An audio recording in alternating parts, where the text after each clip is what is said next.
qamrigan oo ka koobnaa 905 kartoon oo midkiiba ay ku jirto 12 dhalo ayaa konteenarkii lagu waday goobta lagu soo bandhigayay waxa goobjoog ahaa wasiirka ganacsiga iyo warshadaha xukuumadda federaalka ah ee Soomaaliya maamulka dekedda Muqdisho taliyaha hoggaanka ilaalinta canshuuraha booliska Soomaaliyeed maamulaha furdada iyo taliyaha saldhigga dekedda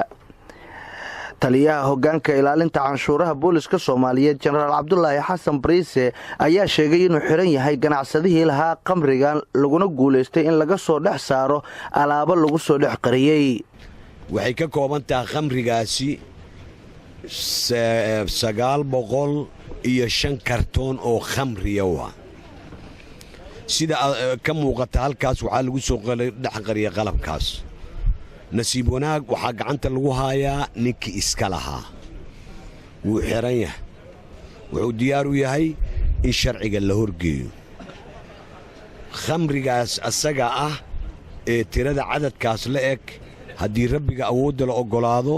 markii xeer ilaalinta iyo maxkamaddu awoodda uluhu ay soo amarto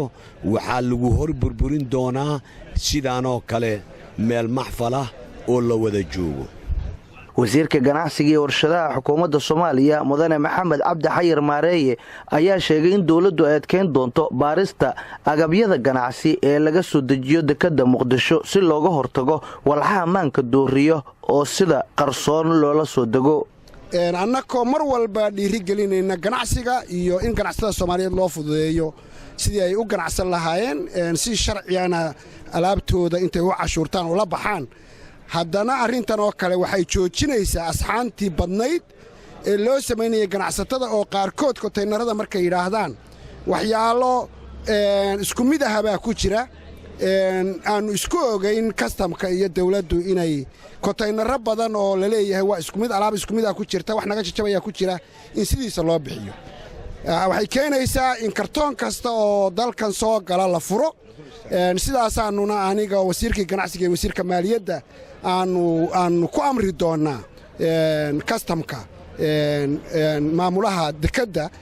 maaliyadda inuu furo oo cashuuro shay kasta oo dalkan soo gelaya sugaal macalin maxamuud telefishinka qaranka Soomaaliya